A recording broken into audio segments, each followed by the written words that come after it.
jump in line. 108, Andrew Upshaw. Yeah, come on, operators up here.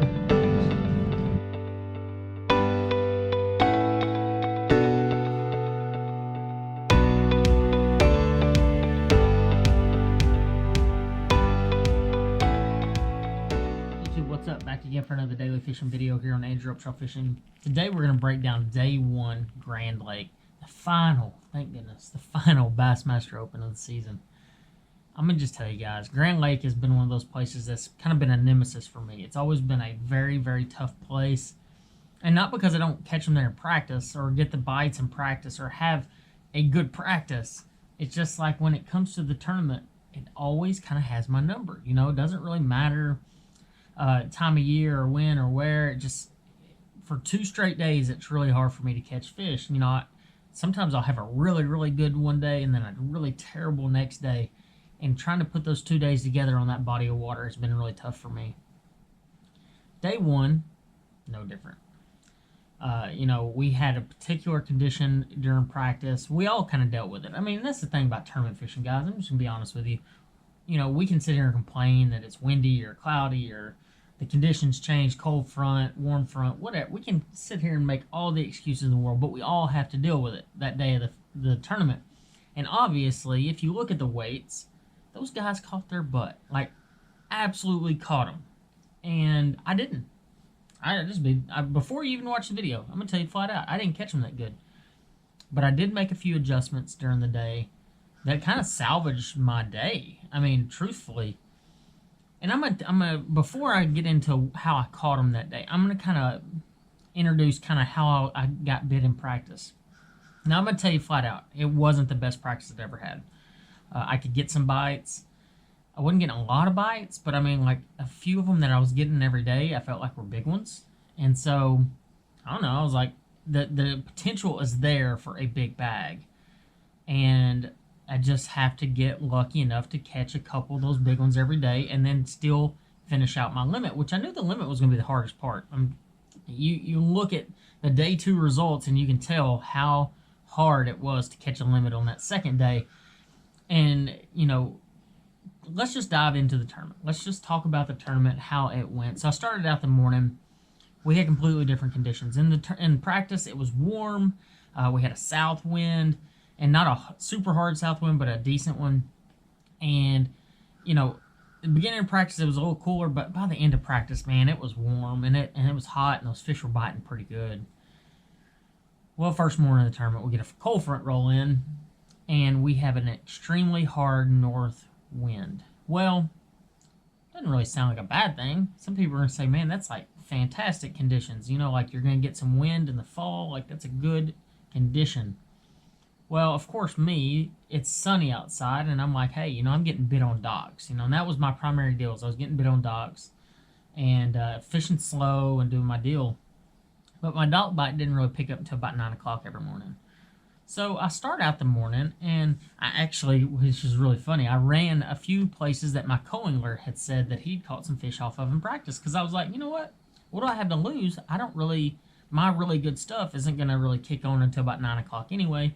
I'm just going to run around and kind of fish the moment, kind of fish some stuff and just see what happens. So I run a couple of his places and we struck out, caught like a white bass on one of them. I run a couple more places and nothing. And I'm like, man, like, it's kind of like, I've hit a bad rotation. You know, I'm like, man, I really need to reset. So I rolled to an area that I had a lot of confidence in. And it was actually where I'd actually planned on starting the tournament. But I didn't start there, you know, it just didn't feel right to start there for some reason. It just, I don't know. I wanted to start somewhere else. But I rolled there, and there's 2 boats kind of working this main area. So I just slide in there behind them and just start fishing behind them. And I get up through the main stretch, and I pick up a shad wrap.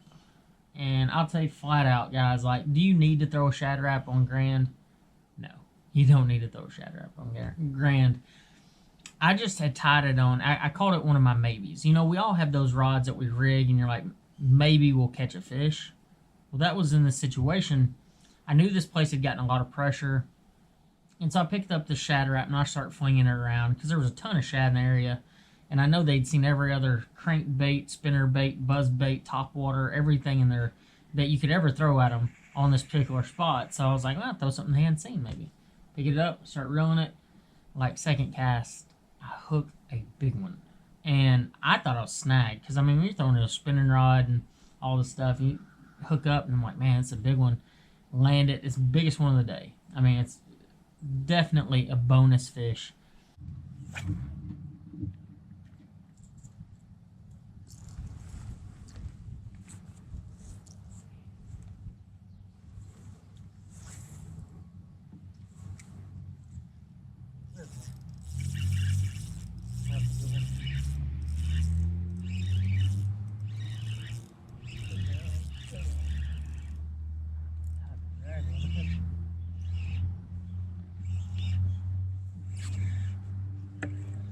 Oh my god.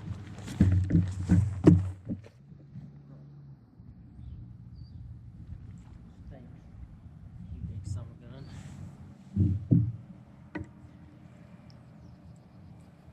No, no, no, no, no. No, no, no, no, no, no. Yes! Yeah. Look at that. That's the way to start the day. Spinning rod, baby. Spinning rod. Holy crap. That is the way to start the day. And I'm like, holy crap. Like, that is like, I've already got my kicker for the day. Now I can go to my docks and I'm going to be good. But I'm like, you know what? Let's make one more pass through there and see what happens. You know, it was a really short stretch. It wasn't a really big area or anything. So I turn around. I start working back through there and I catch another one that's like a 2.5 pounder.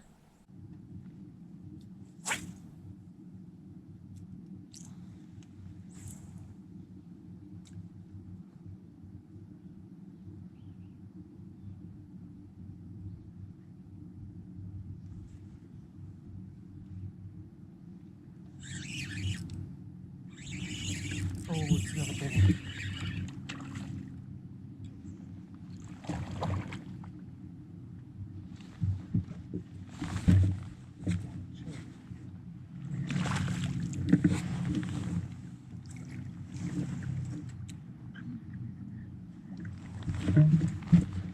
Sickly ass fish. Look at that. It's crazy. There's another lure in there? Yeah. Huh? Is there another lure? No, it's just mine. It's just so far down in there.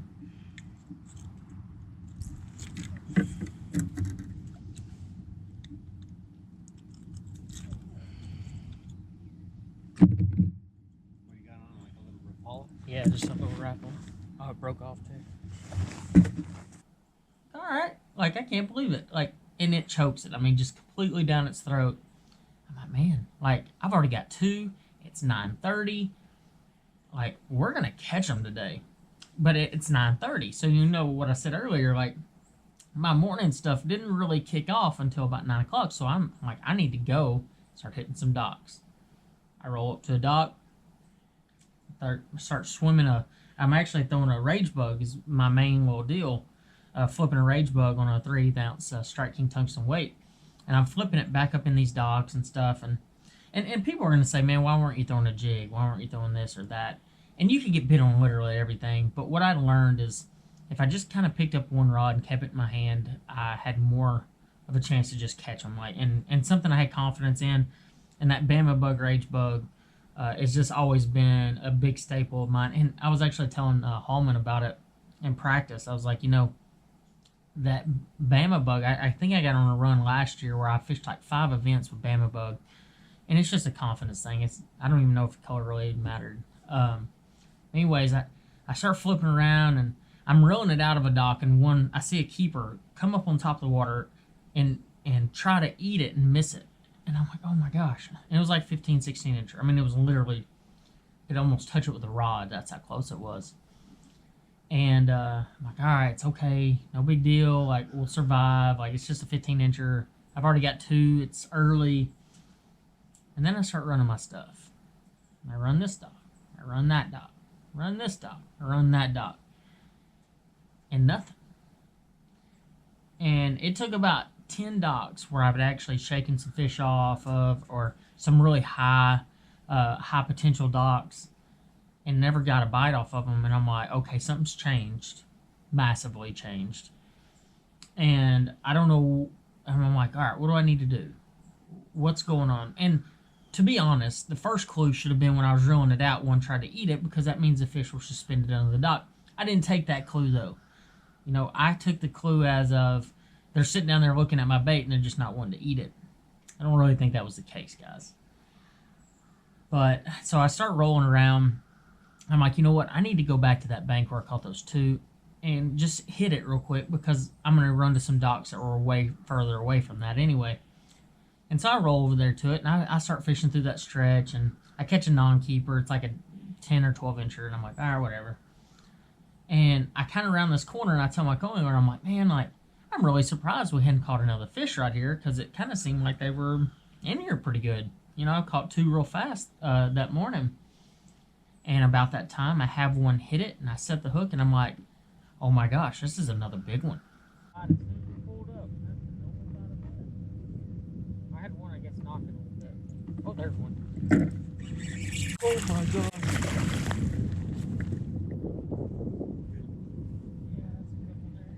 Oh, slow down, baby. Stop, stop, stop.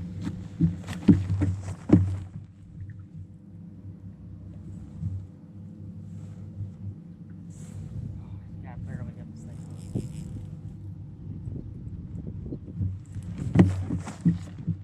I mean, barely got it.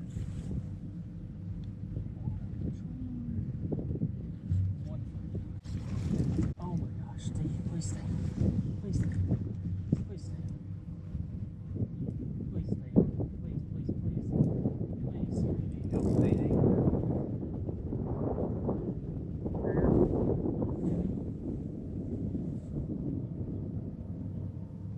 Oh, I got another hook.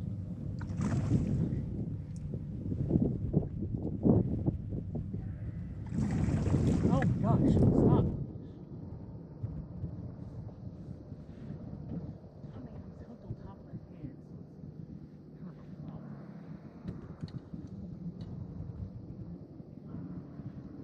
Oh. I mean, dude, like when I say I got him, like that's how much? Yeah. Right there. Barely. Barely. Like it came out that easy. He jumped 3 dang times. And I immediately know it's a big one. Well, it jumps, and I mean it clears the water, and it's got my shatter apple on top of its head, and it's got one hook. And I'm like, oh, I'm going to lose this fish. Like, no doubt, like, no questions asked, I'm losing this fish. Because if you've ever thrown a shatter apple or a small treble hook bait, when you hook them on top of the head, especially a fish of any size, like a 3-pounder, 2.5, 3, 4-pounder, something like that, just their weight alone pulling against you, you have to have your drag set so loose, you have to chase them down. Every little thing has to go right.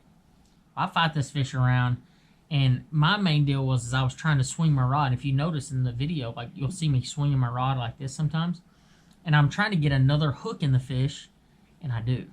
And that's what actually probably saved me, is I actually got a hook in the mouth and the one on the top of the head. It kind of just laid flat over the top of the fish. Super lucky. But I saw it got 2, and it kind of settled me down, and I grabbed the fish and got it in.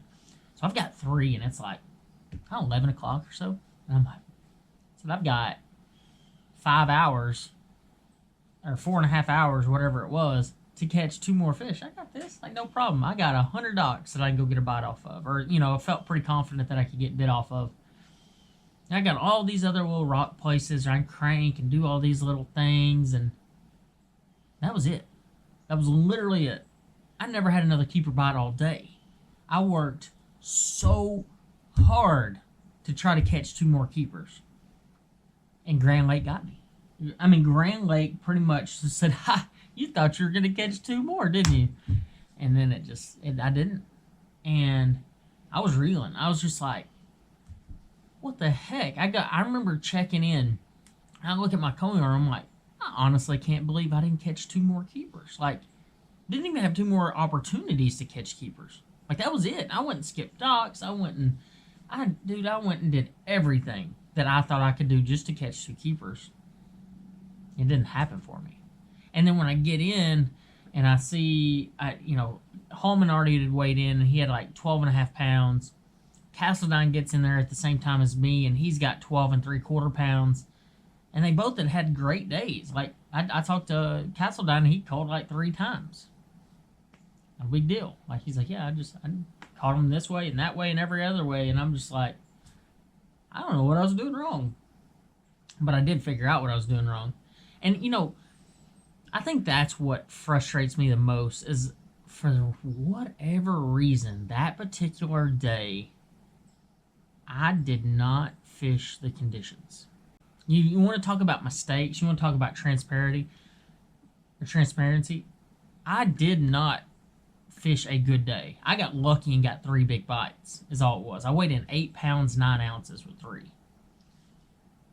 I did not fish the conditions. I did not settle into any one particular thing. I just ran around and fished what I did in practice. And I knew within that first couple hours when I started fishing docks that it was not happening at all. But I forced it. I kept forcing it. And there's nothing that frustrates me more than being so hard-headed and so stubborn that you don't adapt with the day. You know, I'd preach to you guys and talk to you about, like, you need to adapt. You need to pay attention to conditions. And I didn't do that. I did the opposite of that. I just went and did whatever I did in practice. And that obviously didn't work. And I knew it wasn't working. When I started, because there was a couple docks, and I'm going to say like 3 or 4, that I actually had 3 or 4 bites. 3 or 4 bites off the same dock, like different positions on the dock. You know, I'd flip on this side and get a bite, get on this side and get a bite, get on this side, get a bite, get on that side, get a bite. When I pull up to these magical docks, what I call like a magic dock, and I didn't get any bites, that should have been the first clue saying, you know what, I'm not biting what you're throwing. So, of course, me, being who I am, I pick up the rage bug and don't get no bites. I'm like, you know what, I'll throw a big straight-tail worm. I pick up the straight-tail worm, flip it around a little bit, and I pick up a jig. I'm like, you know what, I'll flip a jig around, see if that'll work. Water's dirty. Like, yeah, maybe that bulkier, slower fall of that jig will be better. No. Couldn't get any bites. Like, literally, didn't get a bite. I'm like, huh, okay. Time for an adjustment. And, you know, what's sad is this year's kind of been the year of day 2 comebacks. And that's what I was going to have to do. You know, I'm in like 80-something place, you know. And Angler of the Year was still important to me. I wanted to move up as high as I could and make that move up there. And I just kind of like shit the bed. Freaking caught 8, 9, you know, day 1. So day 2 was the moving day. The day that I was going to have to set up and say, you know what? It's time to put my big boy pants on. Fish conditions. Don't worry about how everybody caught them the day before, because I knew how everybody caught them. Heck, I talked to Hallman and Castledine and all these guys. They were like, man, I just went down the bank throwing a crankbait and just ate it. Like, you know, that's frustrating to me. It's like super frustrating. And so yeah, I was like, you know what? Day 2, my goal was to go out there and say, put my blinders on and say, you know what, Andrew, you fish whatever in front of you. You fish whatever you feel like the conditions are telling you to fish, and who gives a crap what you did the day before? Who gives a crap what you did in practice? Just go fishing and see what happens. And I hope y'all enjoy today's video, and I hope y'all enjoy tomorrow's, because let me tell you guys, day 2 was a polar opposite day. And what I loved about day 2 is, you know, I made adjustments on the fly. I wasn't worried about one particular thing, and it all worked out in the end. So guys, I hope y'all enjoyed this video, and I'll see you on the next one.